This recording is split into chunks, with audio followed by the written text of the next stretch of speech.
Start करेंगे 1.1 जो शुरुआत से है ना। कक्षा 10 की नई सीरीज स्टार्ट करेंगे 1.1। उससे पहले अपन को कुछ बेसिक चीज़ें सीखनी पड़ेगी जो इसमें काम आती है। जैसे इसमें सबसे पहले तो क्या काम में आता है, यूक्लिड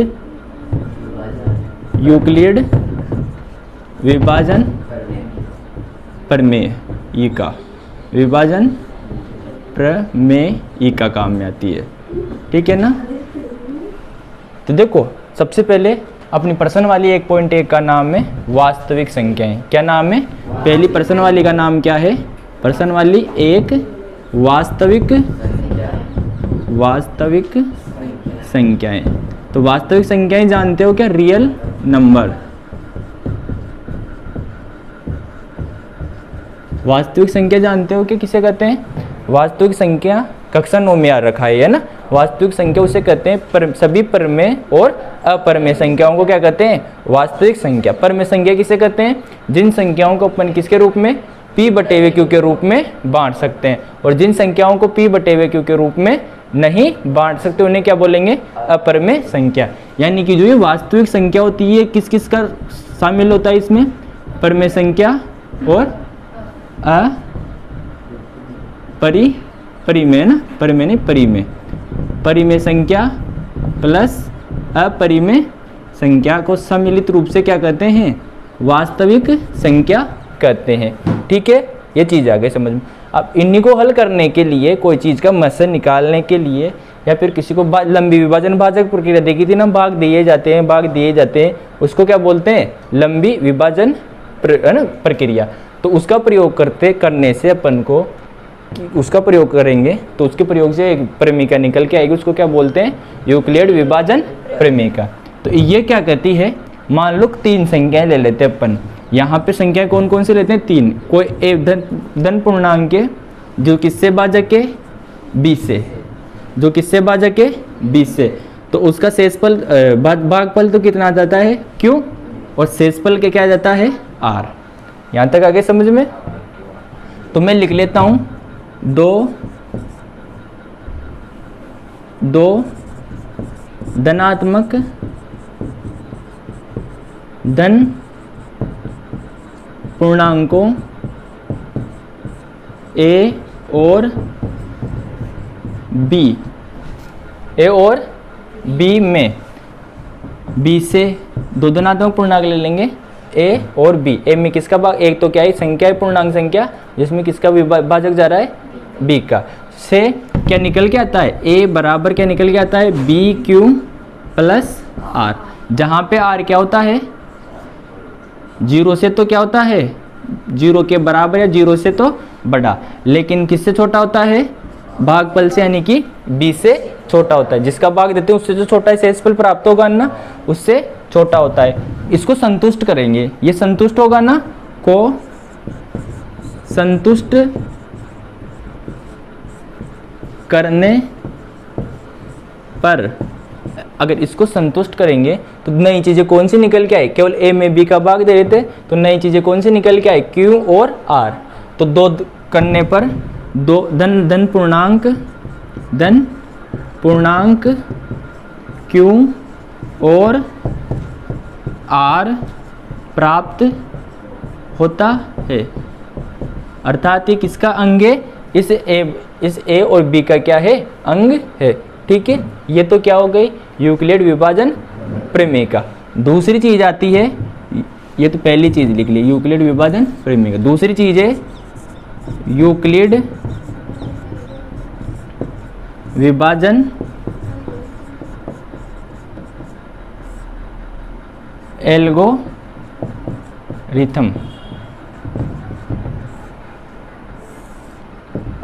देखो यूक्लिड विभाजन एल्गोरिथम पढ़ेंगे तो ये किस पर आधारित है? यह यूक्लिड विभाजन प्रमेयिका पर आधारित है। किस पर आधारित है? यूक्लिड विभाजन प्रमेयिका पर आधारित है। यह यूक्लिड विभाजन प्रमेयिका पर, यहीं लिख लेता हूं, आधारित है। किस पर आधारित है? यूक्लिड विभाजन परिमेयका पर आधारित है, क्योंकि उससे निकल के आ रहा है ना। इसमें अपन क्या निकालते हैं, दो संख्याओं का मस निकालते हैं। यूक्लिड विभाजन एल्गोरिथम का किससे क्या करते हैं, दो संख्याओं का क्या निकालते हैं, मस निकालते हैं। तो देखो a और b धन a और b, जहाँ पे क्या होगा, a एक संख्या को बढ़ा ले लेते हैं, a बढ़ाए किससे, b से, का HCF निकालने या फिर ज्ञात करने के निम्न चरण है। इस विधि से क्या करते हैं, दो संख्याओं का क्या निकालते हैं, HCF। किसके आधारित पे, ये न्यूक्लियड विभाजन प्रमेयिका पर आधारित है। तो इसमें चरण लिख लेता हूँ। पहले चरण में क्या करते हैं, चरण नंबर 1 में, चरण नंबर 1 में क्या करते हैं, न्यूक्लियड विभाजन प्रमेयिका का प्रयोग करते हैं। किसका प्रयोग करते हैं, यूक्लिड विभाजन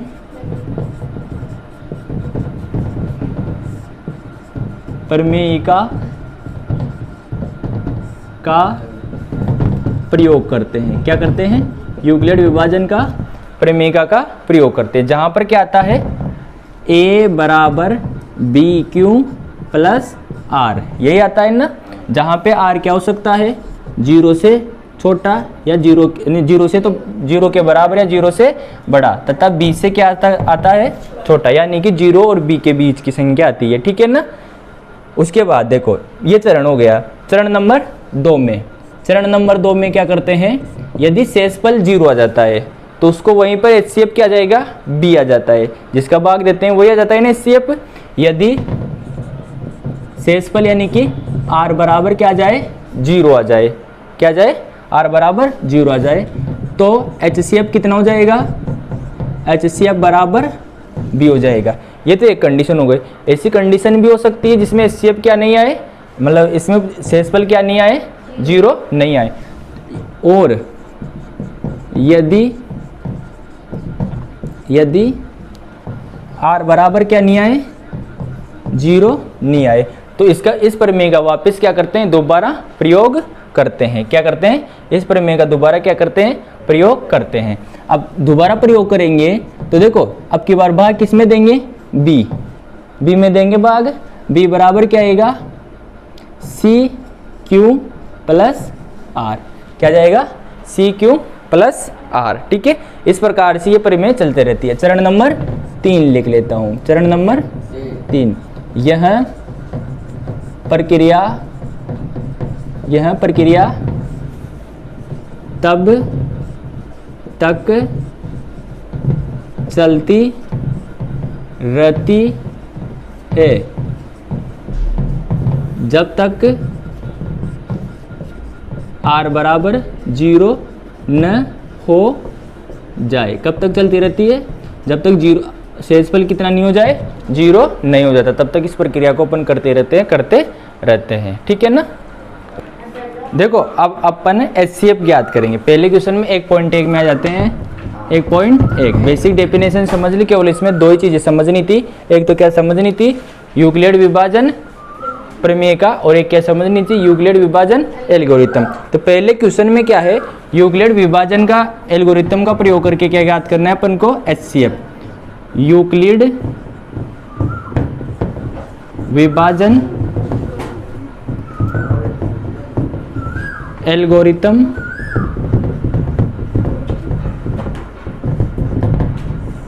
के प्रयोग से क्या ज्ञात करना है, HCF ज्ञात करना है। तो देखो पहला क्वेश्चन है 135 और 225।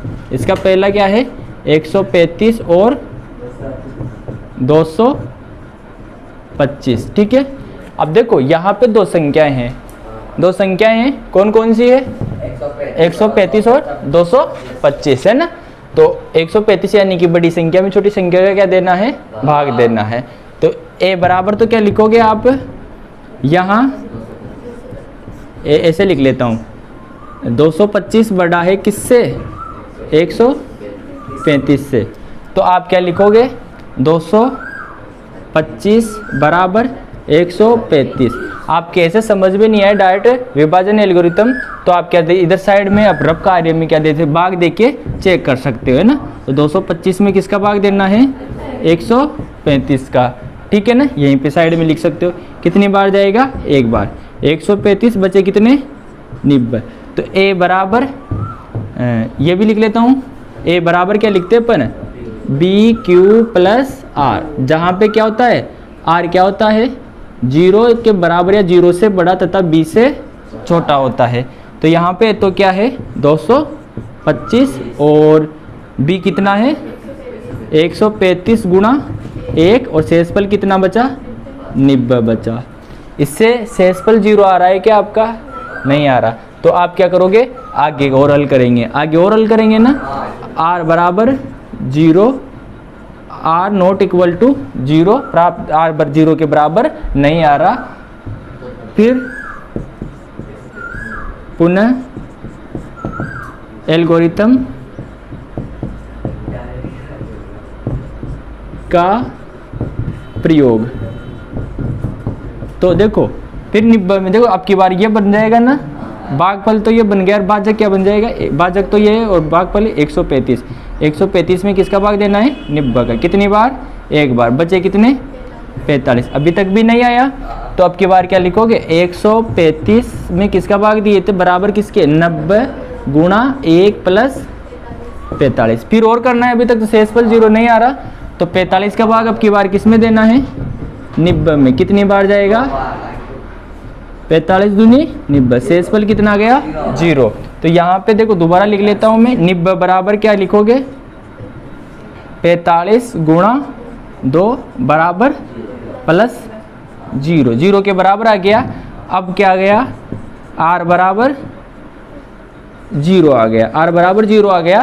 तो अंतिम रूप से जिसका भाजक जा रहा है, तो अंतिम भाजक क्या है बेटा, अंतिम भाजक क्या है, 45 आ गया।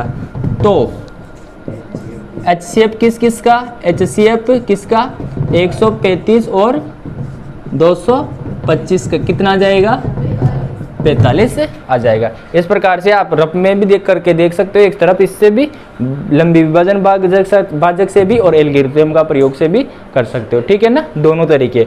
इससे समझ में नहीं आए तो ये साइड में करके देख सकते हो आप। इसके बाद इसका सेकंड क्वेश्चन है, क्वेश्चन नंबर सेकंड में है 196 और 38,220 और थर्ड है इसका 867 और 225। इसको आपको क्या करना है, हल करना है, ठीक है ना। जैसे कि मान लो 196 का किस में देना है भाग, 38,000 दे सकते हो क्या आप डायरेक्ट भाग, हाँ कितनी बार जाएगा भागफल, शेषफल जितना बचेगा उतना लिख लेना। सेम तरीका, ये दोनों आपके लिए क्या है, होमवर्क है, ठीक है ना। पहला सवाल कर लिए थे ना अपन ने, प्रश्न वाली 1.1 का क्या कर लिए थे बेटा अपन ने, पहला सवाल यूक्लिड विभाजन एल्गोरिथम से संख्याओं के क्या निकालने हैं, HCF निकालने, क्या निकालने हैं, HCF। सवाल नंबर 2, क्वेश्चन नंबर 2 में अपन को क्या दर्शाना है, धनात्मक विषम पूर्णांक। क्या दर्शाना है, धनात्मक विषम पूर्णांक। किसके बराबर बताना है, कोई धनात्मक विषम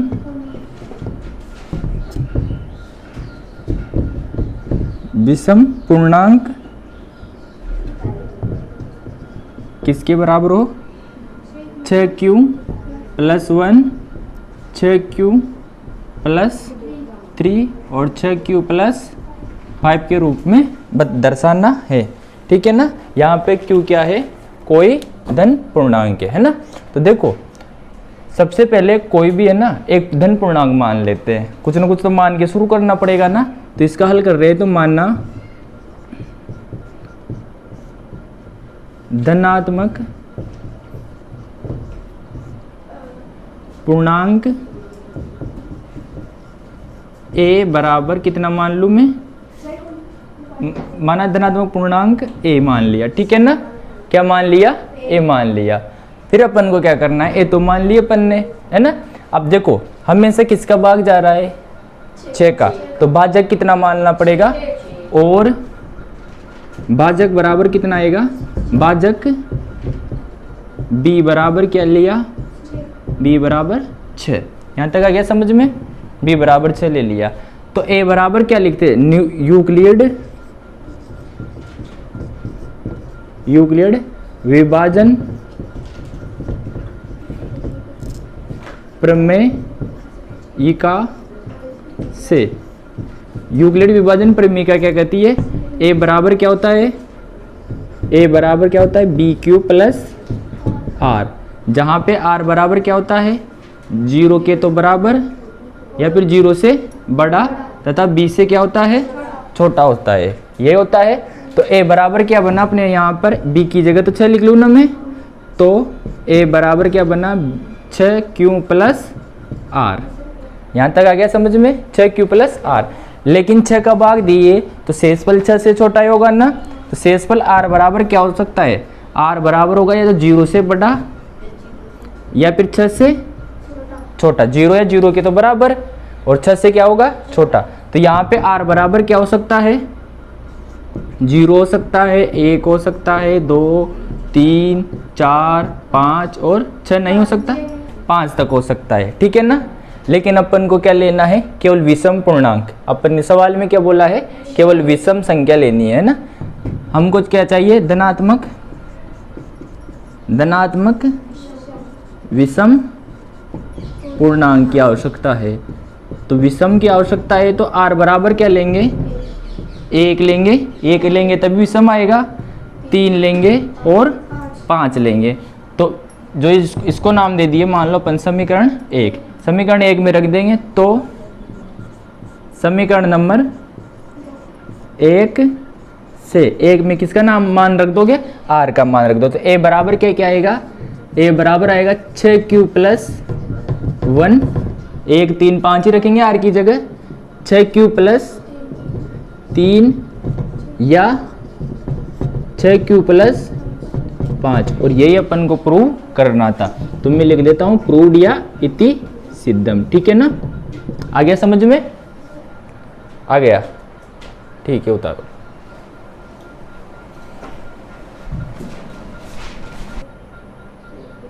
देखो अब क्वेश्चन नंबर 3, क्वेश्चन नंबर 3 में क्या है, किसी परेड में 616 सदस्यों की एक सेना की टुकड़ी को 32 सदस्यों वाली एक आर्मी बैंड के पीछे मार्च करना है। यानी कि कितने सदस्य हैं आगे सेना में, 616, और कितने की टुकड़ी बनानी है, 32 सदस्यों की।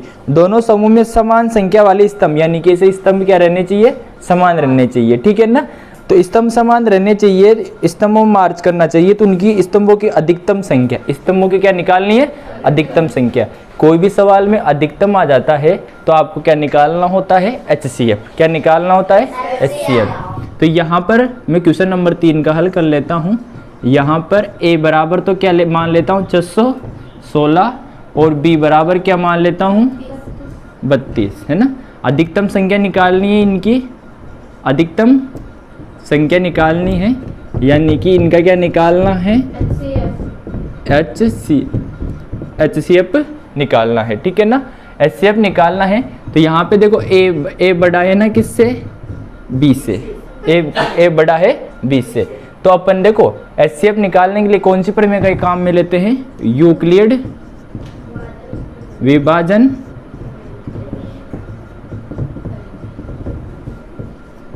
प्रमेयिका से।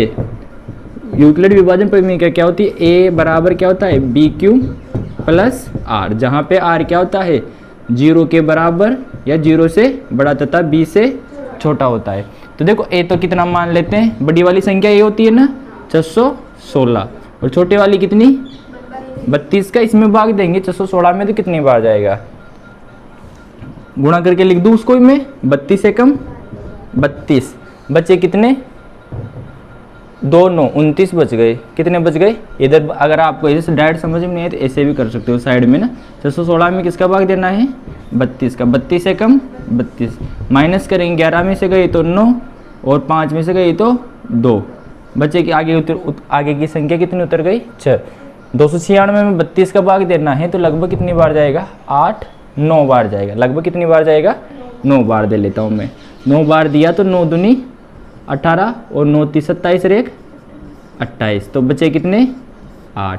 यानी कि मैं इसमें 32 का भाग दूंगा तो कितनी बार जाएगा 19 बार और शेषफल कितने बचेंगे 8। मैं इसको ऐसे लिख सकता हूँ ना, ऐसे लिख सकता हूँ, लेकिन यहाँ पर यहाँ r बराबर नॉट इक्वल टू 0, तो वापिस उपयोग न पुनः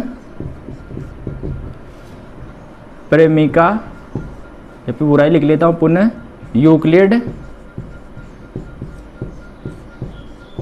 प्रेमिका का प्रयोग करेंगे, क्योंकि दोबारा अगर जब तक 0 नहीं आता तब तक ये प्रमेय लगाते रहते हैं दोबारा। अब की बार है ना, ये 32 में देना है ना अब की बार, तो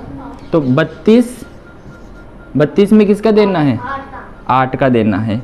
32 में 8 कितनी बार जाएगा 4 बार, 8 चौके 32 प्लस शेषफल 0 आ गया ना, तो यहाँ पर r बराबर कितना आ गया है 0। आप यहाँ पर ऐसे भी मान सकते हो, इसको तो मान लो c और इसको मान लो d, तो यहाँ पे c बराबर तो कितना 32 और d बराबर कितना 8, और इससे r बराबर 0 आ गया तो HCF किसके बराबर आ जाएगा d के बराबर आ जाएगा, जो कितना है आपके पास 8, और यही अपन को लाना था। अंतिम भाजक की शेषफल आ जाता है, ठीक है ना, निकाल लिए। तो अपन को ऐसे 8 स्तंभ बनाने पड़ेंगे 616 की स्तंभों के, उसके लिए 616 सैनिकों के लिए 32 सैनिक उसमें, तो 8 8 8 के स्तंभ बन जाएंगे, ठीक है ना। ताल लो।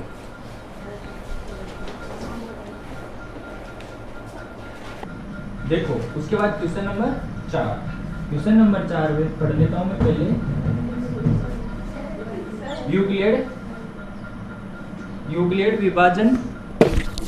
यूक्लिड विभाजन प्रेमिका के प्रयोग करके दर्शाइए कि किसी धनात्मक पूर्णांक का वर्ग किसी पूर्णांक m के लिए 3m या 3m+1 के रूप में होता है। मान लीजिए कि x कोई धन पूर्णांक है, तो जैसे ये सवाल में कह रहा है वैसे ही मान लेते अपन। माना x क्या है, x बराबर धनात्मक पूर्णांक है। क्या है बेटा, x बराबर एक क्या है धनात्मक पूर्णांक है, ठीक है। उसके बाद आगे देखते हैं ना, और इसको किसके बराबर रखना है 3q+1, तो ये किसके बराबर होगा, देखो यहाँ पे b बराबर क्या मान लेते, जिसका इसमें भाग जा रहा है b बराबर तो क्या आ जाएगा 3, तो है ना, तो x बराबर क्या आएगा, x बराबर आएगा 3q प्लस r ले लेता हूँ एक बार, तो 3 + r, तो यहाँ पे r का मान क्या क्या हो सकता है 3 से छोटा ही होगा ना, तो r का मान क्या होगा 0, पहले एक बार लिख लेता हूँ, 0 से तो क्या हो सकता है 0 के बराबर या 0 से तो बड़ा, तथा किससे छोटा b से, यानी कि b कितना है 3 है, b से छोटा, तो r बराबर क्या हो सकता है 0 1 2, यानी कि कोई भी संख्या का भाग देते हैं तो शेषफल उससे छोटा आता है ना, जिस संख्या का भाग देते हैं उससे कभी बड़ा नहीं हो सकता, क्योंकि बड़ा हो गया तो उसका वापस भाग चल जाएगा ना, बराबरी भी हो गया तो भी भाग चल जाएगा, ठीक है। तो देखो यहाँ पे x बराबर क्या लिख सकता हूँ मैं 3q+0 लिखेंगे, 3q रह जाएगा 3q+1 और 3q+2, यहाँ तक तो आ गया समझ में। फिर उसके बाद क्या करना है अपन को, इनका प्रत्येक का वर्ग करना है। क्या करना है, प्रत्येक का वर्ग करना है।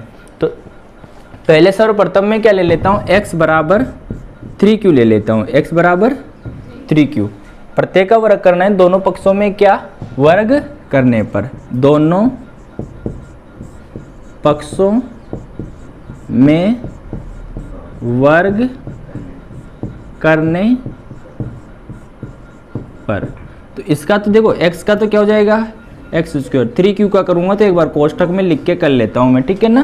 तो x² बराबर किसके आ गया 9q² के, लेकिन अपन को क्या बोला है वो 3m के रूप में दर्शाना है ना अपन को, तो x² बराबर क्या जाएगा 3 तो बार कॉमन ले लेता हूं मैं, तो अंदर क्या बचेगा 3q स्क्वायर, अंदर यही बचेगा 3q स्क्वायर। तो यहाँ पे 3q स्क्वायर को क्या मान लिए m, माना यहाँ 3q स्क्वायर बराबर किसके हैं m के, तो x स्क्वायर किसके बराबर आ गया 3m के बराबर। ये पूरा m हो गया ना अंदर वाला कोष्टक, ये तो हो गया। फिर दूसरा देखो, दूसरा संख्या ले लेते हैं अपन। दूसरी संख्या कितनी है, x बराबर किसके लेना है 3q प्लस 1।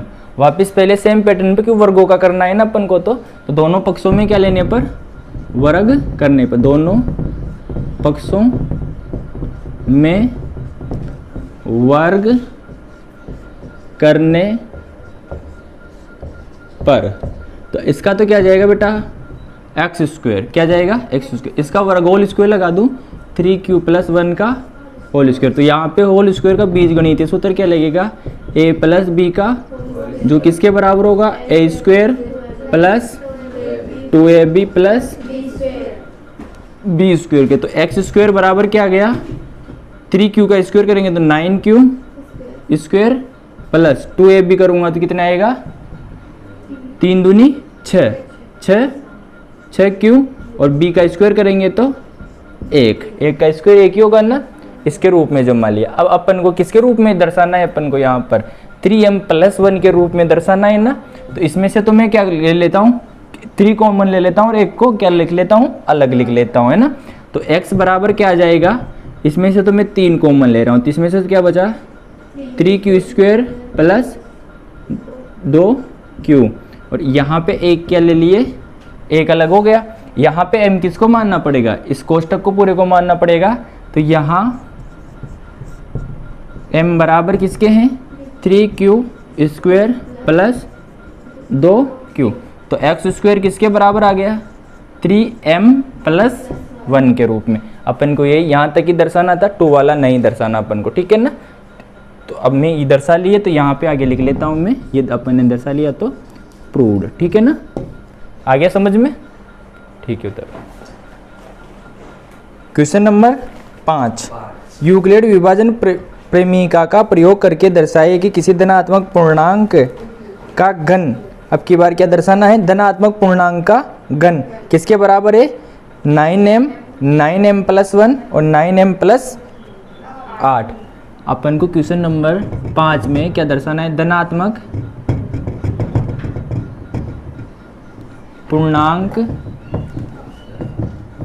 का घन, यहाँ पे लिख लेता हूँ मैं दर्शाना है धनात्मक विषम का घन किसके बराबर 9m प्लस 1 9m प्लस 8 के रूप में होता है, ठीक है ना। तो वापस पहले की तरह एक धन पूर्णांक मान लेंगे। पहले तो माना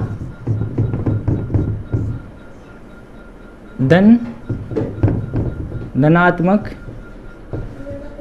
पूर्णांक